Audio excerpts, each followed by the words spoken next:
Hello everyone. So today's episode will be a lot more fun for you, and it frankly will make more sense if you have already done the little quiz on the IntelliCoach webpage.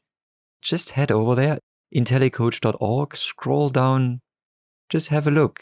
6 short questions. That's all it is. And it will be a lot more fun to follow what's coming next in this episode, where I will, resolve these questions. Talk to you soon.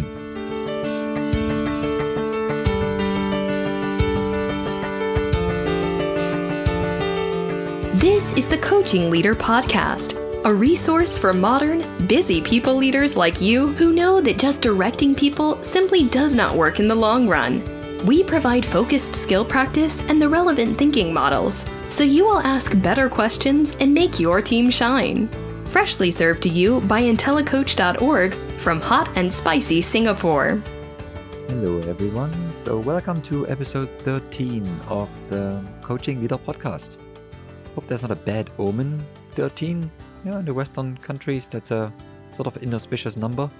I think it's a good number because today we'll resolve the little quiz that you found on my webpage. So some of you may have done it. It's by no means scientific, by the way, but it's a little bit of a mind teaser, I think, to get us into what coaching really is and what it isn't, and answer some of the main questions. And what I'm going to do is, in this podcast, simply read out these questions, and then I'll tell you what I think is the right answer. But let's just get started. So when you open the quiz, the first question is, what does it mean to coach your employees? And there are 4 options here. Option number 1, I mentor with my vast experience. Option 2, I give laser-sharp advice and guidance. Option 3, I help my team members find their own solutions. And option number 4, I motivate through hard drills, screams, and threats. What do you think? I mentor with my vast experience. So what does that mean? Mentoring means, as we know, there is a senior-junior relationship between mentor and mentee. That's not really what coaching means to be. Coaching is meant as a partnership of equals, where the person who's coaching does not operate from a point of more experience and knowledge. They don't use that. They might have knowledge ready, but they will not use that when they coach. That's why, mentoring is useful, but it's not what we mean by coaching. I give laser-sharp advice and guidance. That was option number 2. Now, this is what a consultant will do. And when you hire a consultant, you will hire them to solve your problems, and you will not hire them to ask you questions. But when you hire a coach, you actually hire them to help you find your own solutions and to get someone to help you have a perspective change. Because very often when you seek a coach, you are at your wit's end. You've tried everything and you're stuck. And you've probably read all possible books, you've cruised through Google up and down, you've tried all sorts of advice from friends, and you're stuck. So what doesn't help you now is even more advice. What needs to happen is that you find a perspective change. And that's why I help my team members find their own solutions. Number 3 is the right answer that we're looking for here. It means we are giving people the tools, the mental triggers to find their own path, find their own solutions. And that is the whole purpose of our coaching moment. The last option here was I motivate through hard drills, screams, and threats. Now, this might be what a evil sports coach does, but coaching in the sense of training, repetitive, skill proficiency, that is not what we're talking about here. So let's distinguish coaching in the workplace from coaching in sports. Because coaching in sports might come at some point with hard drills, not necessarily with screams or threats, but definitely hard drills.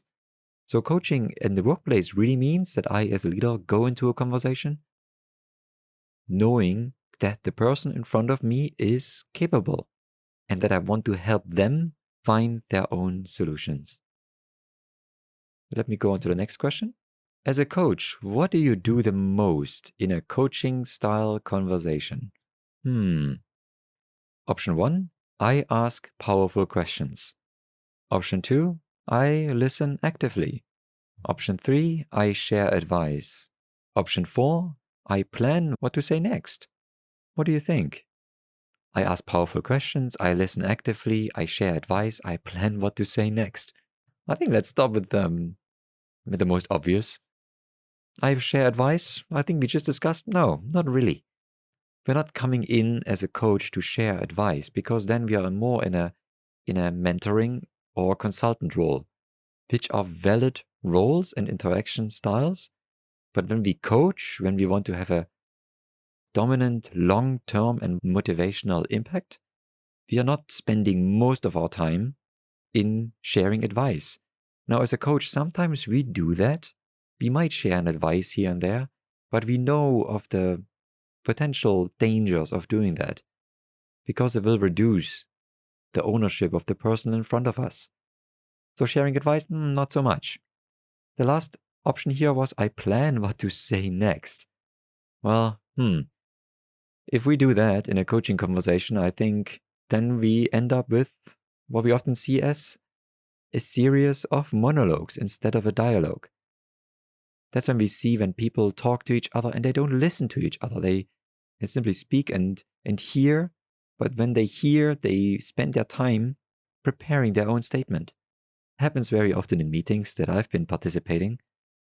And frankly, it happens very often in interviews, and bad interviews, when the interviewer might be nervous, will mostly focus on what to say next and to sound smart. Now, the other two choices, I ask powerful questions, I listen actively. Now, which one of those do we do more? And yes, you're right, we listen actively. And that's probably the thing we do the most. Now, if we catch ourselves in a supposed coaching conversation and we talk most of the time, something is not exactly the way it's supposed to be.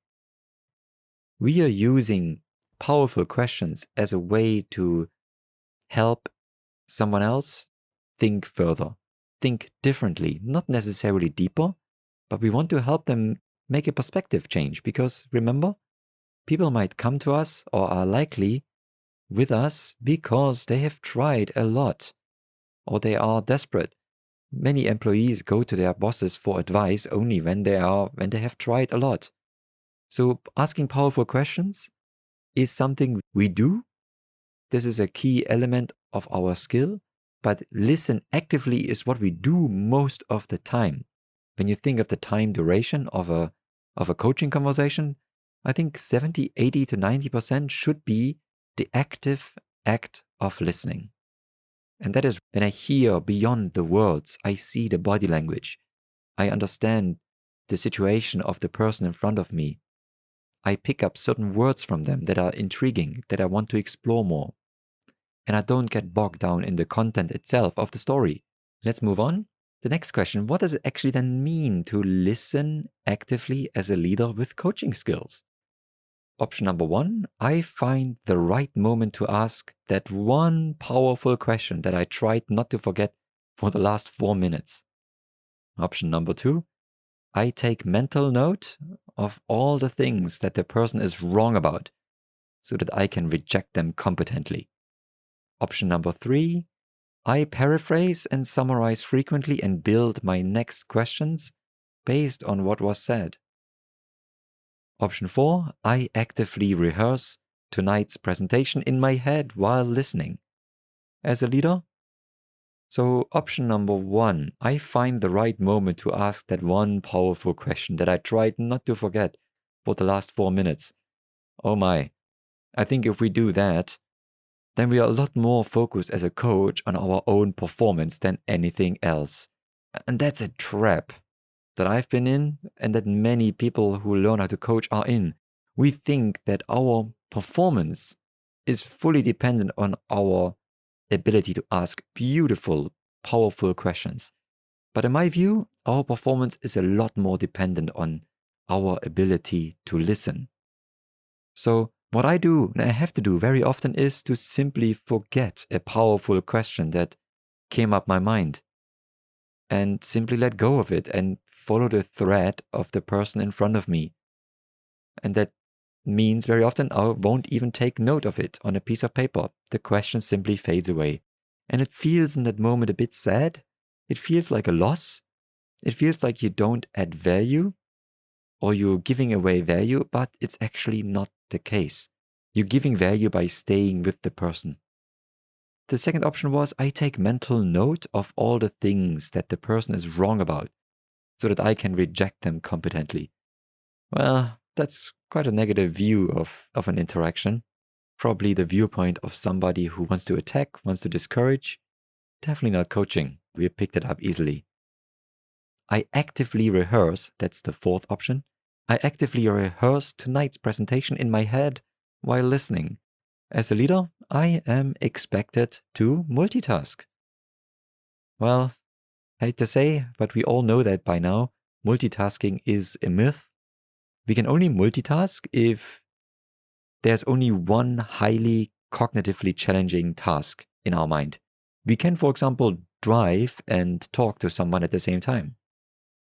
I can hang my clothes under the dryer and listen to a podcast at the same time. Because it's only one of the tasks that I'm doing is cognitively challenging. So that's possible, but I cannot do the active act of listening and be somewhere else. And you know it, I know it, it happens to us all the time. Our attention fades, our attention moves on for a moment or two, and we are with a different point. We think of a meeting beforehand, we connect something we hear to something we remember. And in that moment, it's very important for us to recognize that and to go back and do what we need to. So if we're really far away from the person in front of us, we might just stop and say, sorry, I lost you there for a moment. This is what I heard. Am I correct? So it's very important that we recognize that and we don't try to multitask. And you all know it. Our phones are prime culprits here. Even having them face down on a table takes our attention away. That has been proven in several studies. So take those things away, put yourself on Do Not Disturb, and very importantly, clear yourself, clear your mind before you enter a conversation. And that might mean, for me now, taking 2 deep breaths before I engage in a conversation that is important to me or that is important to the other person. So the option 3 in this question was I paraphrase and summarize frequently and build my next questions based on what was said. And that is active listening as a leader. You stay with a person, you summarize, you build your questions on what you heard, not on what is on your agenda. That is a coaching moment. Now, that might not last your entire conversation with an employee, with a one-on-one, but if you want to have that coaching moment in your one-on-one powerful, and if you want to have it effect, then make sure that you really listen by building on what you heard. That sounds like it's very simple, but it's actually extremely difficult. When I ask people in coaching seminars and to build a question based on what I share, it's very hard for people to actually do that because we lose track right away, very quickly, in our own thoughts.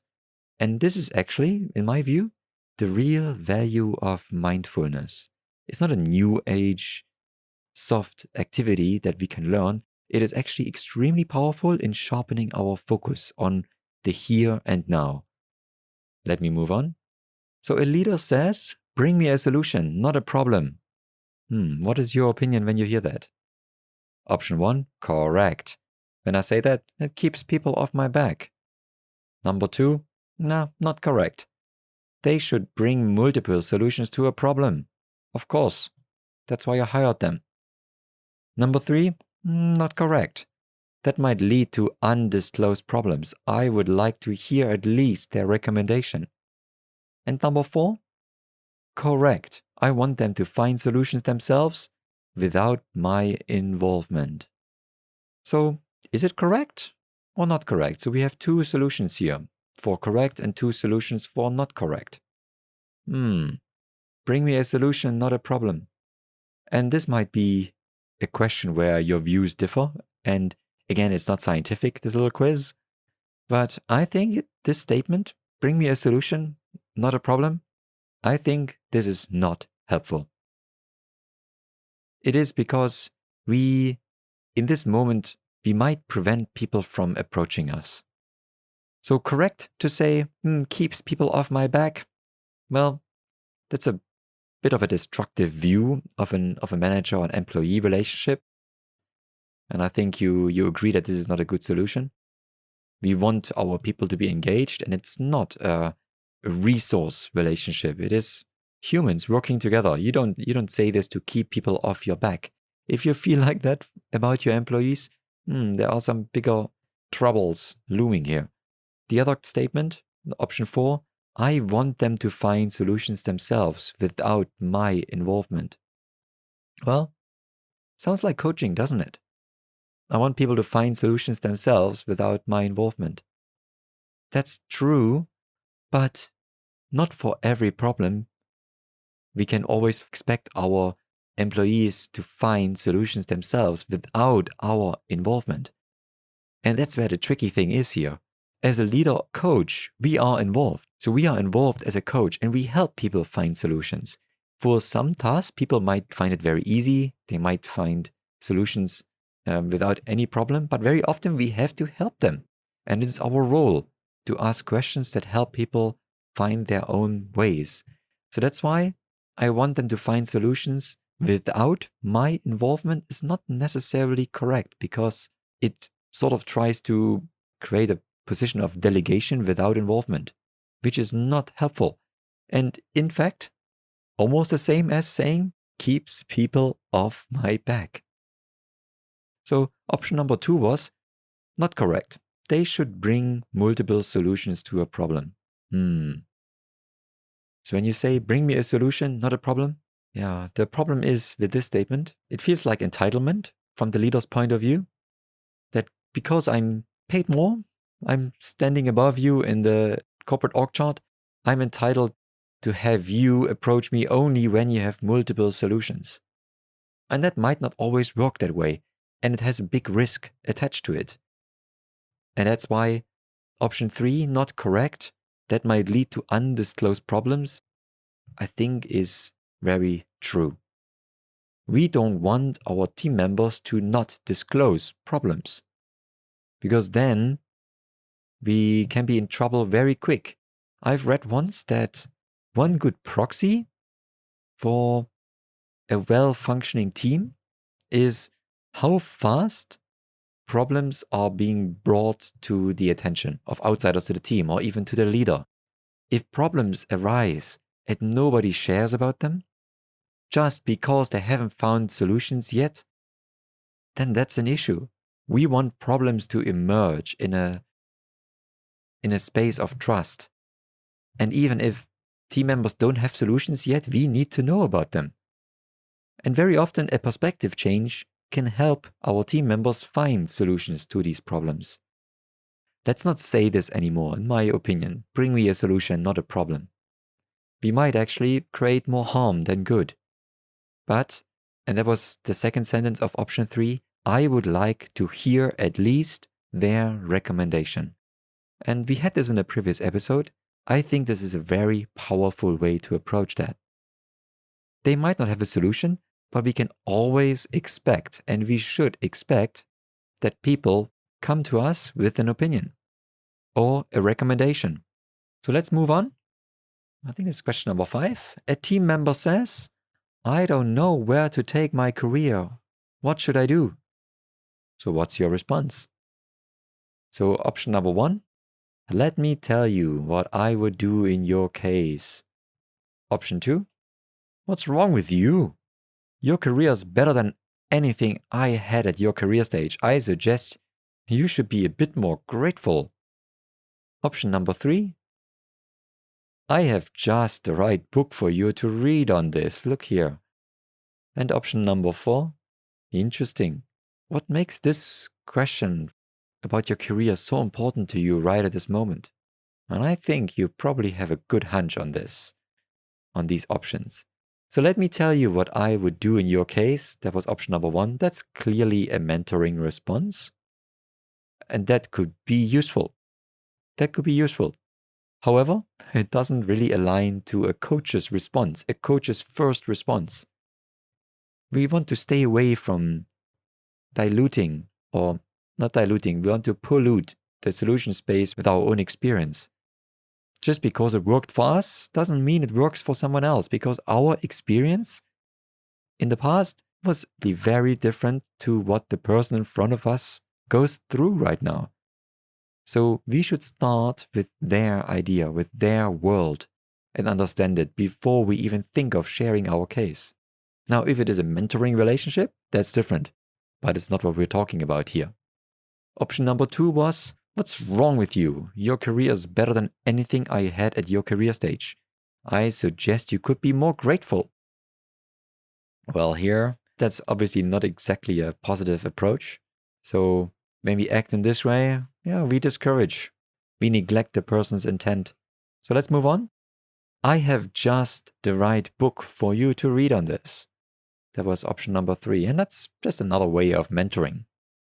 Number 4, interesting. What makes this question important to you right at this moment? Now, this is a coaching approach. Because what we're doing with this is we are helping the person go beyond content. But we're helping them reflect. And as I shared in the last episode, it is when people reflect that they learn. So, and especially with career development conversations, it's very useful to bring employees on a point of reflection. Because very often we don't have time. We don't take the time to really think about our careers. And it is in that moment when we take the time to make time stop and ask people to confirm what they think right in this moment, how they feel, what makes it important. We go sort of on a meta level above the content. We are helping them. It feels slower, but it's actually this reflection that speeds up their clarity in the long run. So option 4 is correct. And lastly, last question was, is coaching slow or fast? So there are 4 answers here. Slow. Number 1. Those conversations keep dragging on forever and never lead anywhere. Option 2, slow. Yeah, it's a heavy conversation, but I don't see how that makes people perform any better. In the end, it's a waste of time. Option 3, it's fast, because once in a while, when I just let my team member talk his frustration out, he will finally stop whining for a while. And option 4, it's fast. The moment my team members are excited about their own acceptable solution, they just run with it and I'm involved less. So what do you think? Is coaching slow or fast? And I might say it's actually both, but there's only one correct answer here, of course. It feels slow in that moment, and we shared it before. That is because we give up control of the conversation. We hand over the ownership of the idea creation to someone else, while we might think we know what needs to happen. And that creates certain slowness because we cannot get across our agenda. And number 1, slow, these conversations keep dragging on forever and never lead anywhere. That is most likely true when we spend most of our time with problem analysis. And we are very good at this. We are understanding why did this happen?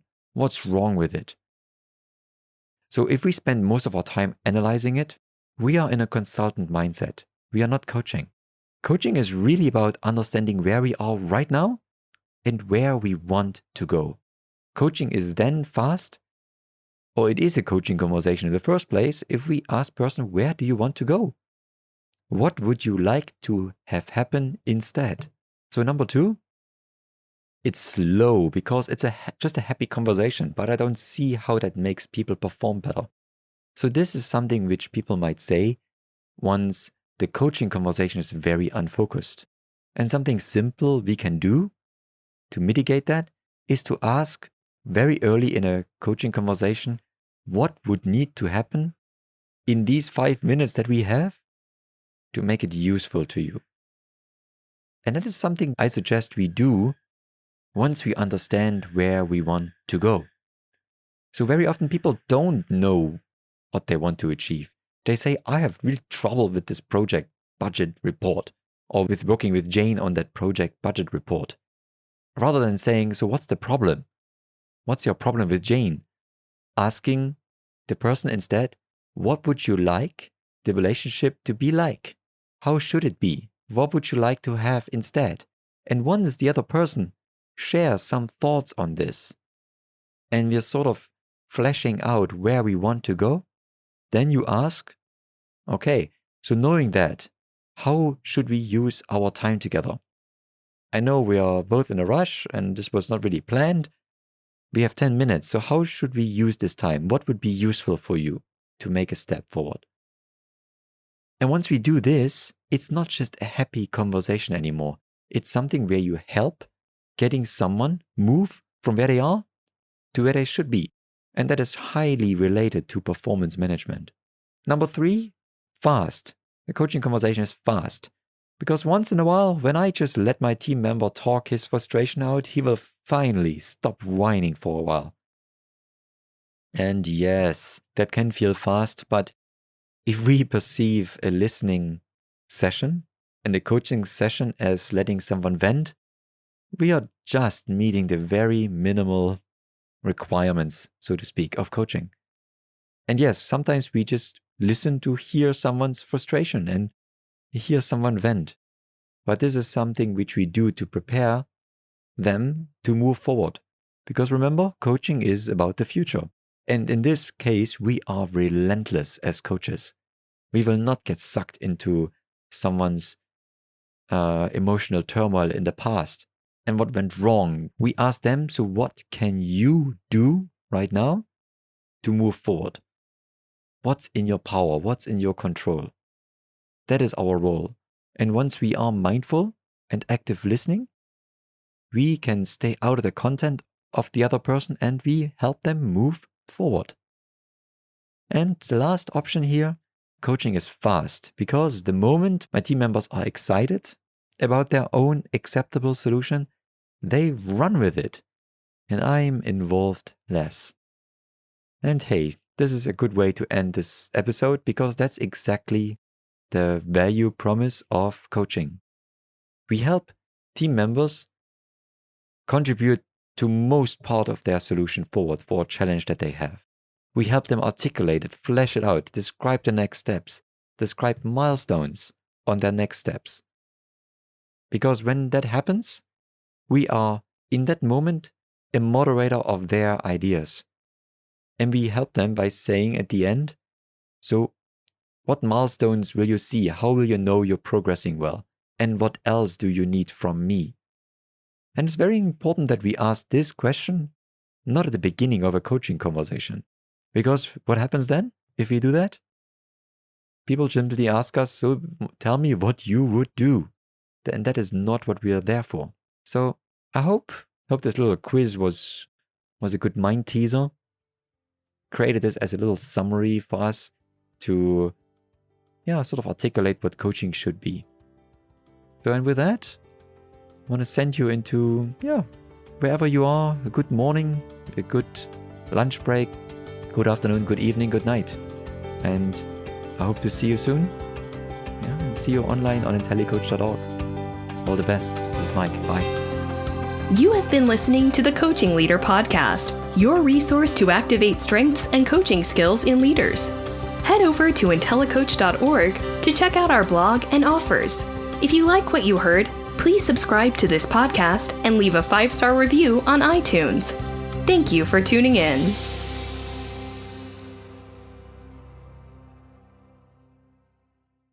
Hello again.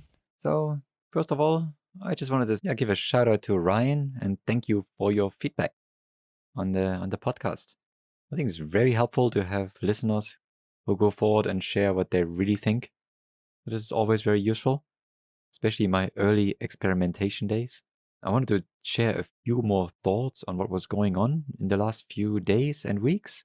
First of all, on the episode itself, this is just something I missed doing. I think I originally promised to run the solution in quotes episode for that in late December, and then Christmas happened and things turned away differently, and I produced an episode that was not meant to be. Now here you go. This is the episode where I finally solved or explain the solutions that you can see on the quiz on my webpage. I think in the last episode I shared with you my experiment on video creation. And this is something which has really turned out to be something interesting and useful. It took me a while to get used to podcasting, and I'm still not really there in terms of the comfort. It takes me a while to reset myself, but the initial extreme discomfort of just sitting here and talking into a microphone to reach you, I think that has gone away almost 80 to 90%. And it's so fascinating that I talked to this with my coach that I knew this would happen, yet it was very difficult to engage. It's really an example of cognitive dissonance. I knew that I was procrastinating on this podcast mostly because of this, because of the discomfort of just doing it. But I knew that if I do this for a while, I would be able to welcome podcasting into my comfort zone. So it's sort of moved from outside to inside, and that's a wonderful thing to experience, and I love it. And I had the same experience now with video. And video greetings, for example, I had an interesting side effect now that I observed and that I wanted to share with you today in this extended part of the podcast. So I've used video and video greetings as a way to just send some holiday greetings to friends, business partners, and customers. And I realized that it not only was fun, but it made me respond sooner. Now, I'm a email procrastinator like anybody else. So sometimes I feel like I want to respond with whatever a person is due. I want to give a good response that is complete and that is respecting the person's intent. That sometimes leads to me not writing back in a long time. And that might be days or sometimes a week until I finally respond to an email. And I realized this morning, right before I recorded this podcast, that I thought to myself, let me just try record a video response. And I was able to get through 5 emails that have been sitting in my inbox, and I've been able to go through them quite quickly in an enjoyable manner. I recorded a response, uploaded it to my own video server, and shared a link to that. And interesting thing is, I've been asking a few people whether they think this is actually something they like, because I don't want to be doing this just because I find it easier. I think it helps to maintain connection and alleviate some of the negatives of email. And the response I got so far was very positive. I think it's a very different way to maintain connection. And we all know the downsides of email. It's just a very small part of what we actually convey. When we talk to somebody and we give them our whole personality with body language, voice, tonality, pitch, a smile, all these things, most of them are missing when we write an email. And that's why I think in a lot of times misunderstandings can breed and people feel they see a negative intent where there is none. Many people write in a way that sounds maybe more harsh than what they intend. And I think video offers a lot. I think it's not a coincidence that video is so popular nowadays, and we see a lot of video content propping up where in the past books would fill that niche. But nowadays a lot of video is produced partly because people are finding it easier to consume, also because it's easier to produce. And I firmly believe it is also a good way to interact in an asynchronous way. And that's something I really enjoy experiencing right now as a side effect. So if you write to me, that's probably something you will realize. If you write to me and send me an email, very likely these days you get a response in video. And that's something that I do now because I enjoy it more. I can ensure much better that what I actually want to say gets across. Now, of course, the downside, let me wear the black hat here for a moment. The downside is you have to open a video on your computer or your phone, and you might not be in the position to do that at the moment. So, I guess the one thing I need to experiment with is to transcribe, but who knows? I feel so far the pros outweigh the con. I would feel that getting a response from me that is real, that shows connection, shows effort, and is sent maybe after 1 day versus 7 days is better than a rather cold email bare of emotion, except for a few smileys, that is sent after 5 or 6 days. It's fascinating. It's a solution that I found by coincidence that helps me manage a lot of the downsides of communicating. Just a word on what I'm using actually to produce these things. So I've been experimenting a lot, and I finally arrived at a really interesting solution. So I've been using a couple of tools, and I share them very briefly. So I use a tool called TriDef SmartCam, TRIDEF, as a webcam plugin to remove my background. And I use a term called OBS, Open Broadcasting, what is it called? Yeah, OBS, I'm not sure what it stands for right now, but it's a standard solution. And I use that then to create the video message and add a little bit of a video background to make it more fun. And then I upload this video to a service called Dubb, D-U-B-B. That's what I'm using. Or I also have a file storage system called Droplr, but that doesn't really matter. We can use anything. It's quite a simple setup. It took me a bit to figure out how these things integrate. But I realized this morning I can create a video message that sounds and looks good within 2 to 3 minutes. And very often it's the added friction that lets us not do something that is actually better. So I might think it might take me a lot longer to create a video than writing an email, but this morning I realized that's not the case. Creating this video seems to be better in almost all aspects, except what I mentioned, the limitation on how it can be opened and listened to on the receiver's end. But I heard no negative response so far. So these were just some thoughts I wanted to share. The one big thing that I'm working on right now in this week is to create a video or two, to really introduce this podcast on LinkedIn with all of you. And I have a bit of higher standards here. I really want to get the message out. On numbers, I just looked on Podbean. I'm not sure how complete this is, actually. Got 212 downloads so far. Thank you all of you for listening. So I will keep sharing these stats because I think it's interesting to not just myself, but also to you. I look forward to really helping people with this podcast. And over the next few days, you should hopefully see me on LinkedIn and Facebook. And I hope to get in contact with you. You will probably get used to my videos very soon. All the best, and I wish you a great week ahead.